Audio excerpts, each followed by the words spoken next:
We've all heard the phrase medical miracles. Well, I'm at Cedars-Sinai Medical Towers in Beverly Hills, where one doctor's innovative procedures in breast surgery is taking that meaning to a whole new level.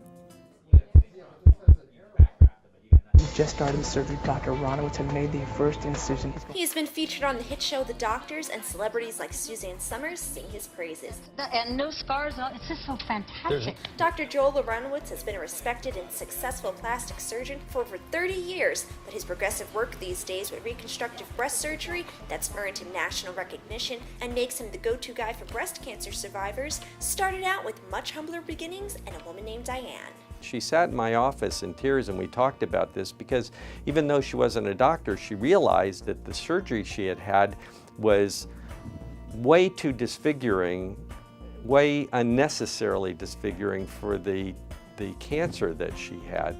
The way Dr. Aronowitz and his colleagues fix things is by being a pioneer on the forefront of technologies and practices that focus on improving the lives of patients after the cancer is removed in ways that traditional procedures fail to take into account. It's not good enough that a woman lives a full lifetime if she's miserable. Often the first thought on a woman's mind when she's diagnosed with breast cancer is, how do I get rid of it, without thinking of the cosmetic side effects. But thanks to Dr. Aronowitz and his innovative procedures, he's given women a lot more to think about these days.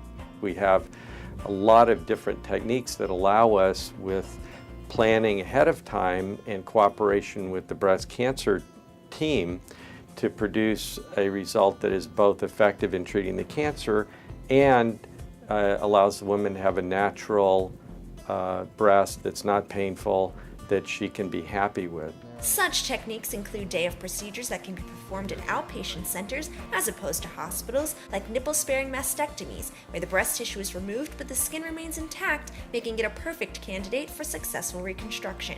Or intraoperative radiation therapy, of which Aronowitz and his team of colleagues were the first in Los Angeles to use the new technology. We have the IORT machine in place, and we were very excited to be doing the first case in Los Angeles recently, a woman who had a small breast cancer that we were able to offer this treatment to.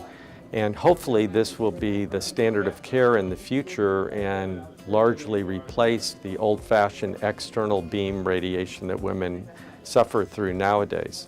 Traditional radiation therapy involves what Aronowitz calls unnecessarily treating the entire breast, which harmfully affects the organs behind it and results in a hardened, shrunken breast over time, a problem that Suzanne Somers sought resolution for from the doctor. With IORT, we can provide radiation not only in a very brief, convenient time span, but the radiation is only going to that specific area and it doesn't affect the whole breast. To treat Suzanne, Dr. Aronowitz turned to the work of his university's Stem Cell Center, which specializes in the practices and studies of using a person's fat cells to replace and generate tissue. She was very happy. We regenerated fatty tissue in her breast and improved the radiation damage by injecting a mixture of her own fat cells with her fat-derived stem cells. While Dr. Aronowitz can fix most deformities created by sloppy surgeries and radiation, he says the real solution